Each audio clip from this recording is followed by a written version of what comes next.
Olá! Nessa aula nós vamos falar sobre a Sabinada e o que esse movimento político representou para a política imperial do Brasil no século XIX. A Sabinada foi um movimento de caráter separatista que ocorreu entre 1837 e 1838, durante o período regencial na Bahia. Desde o início da década de 1830, que a Bahia permanecia como uma região de instabilidade racial, social e política. A economia não caminhava bem.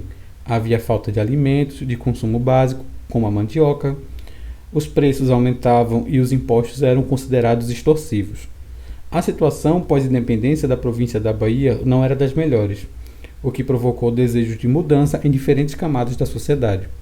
As pessoas queriam mudanças, reformas jurídicas, autonomia ou mesmo independência.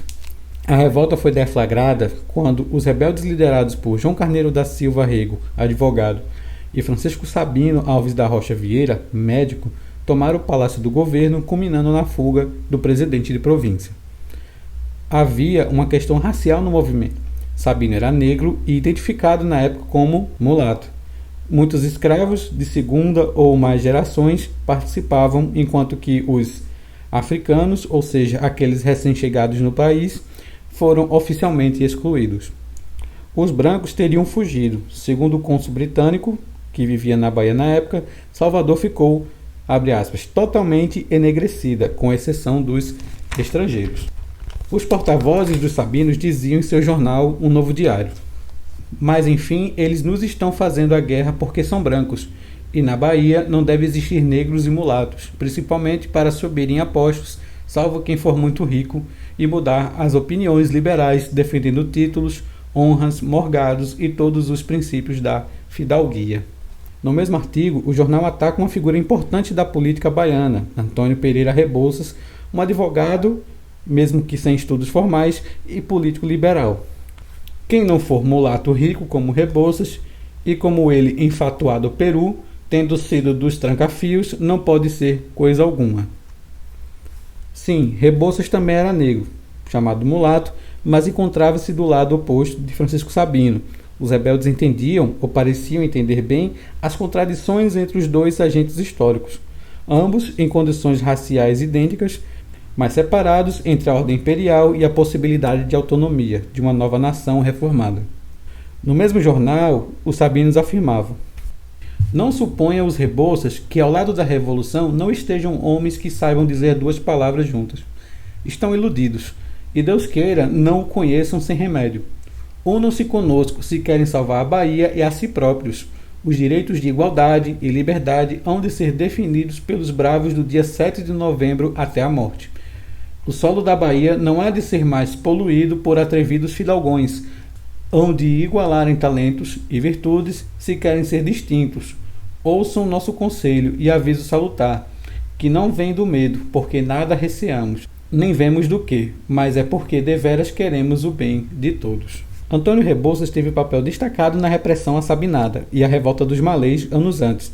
Ganhou grande prestígio na corte pelo seu conhecimento das leis, habilidade política e moderação na defesa da Constituição de Direitos Civis.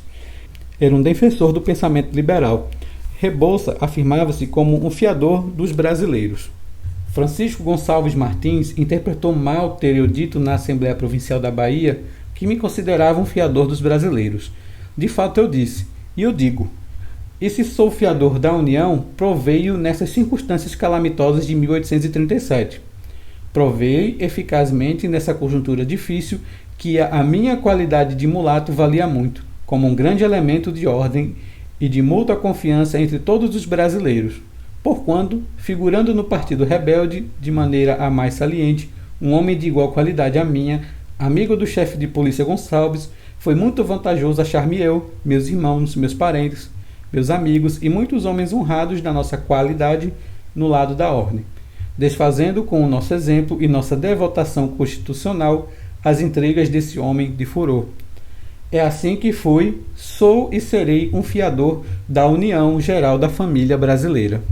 Gonçalves Martins, chefe de polícia da Bahia, era inimigo político de Rebouças. Em uma oportunidade, chamou de garoto de rua. Martins saiu fortalecido da repressão à Sabinada e Antônio Rebouças, enfraquecido, não pela sua atuação, que foi igualmente importante, mas por sua condição de cor. Os eventos políticos radicais ocorridos na Bahia lançaram desconfianças na classe política sobre a população negra, livres descendentes de escravos ou escravizados. O deputado João Mauricio Vanderlei assim falava de Rebouças, em 1946. A água impura e lamacenta, não importa quão filtrada e purificada, sempre mostra sua origem. Esse período, após a década de 1830, é conhecido como o Regresso, período no qual as ideias liberais foram encaradas como perigosas e o Estado brasileiro adotou uma política mais conservadora e repressiva.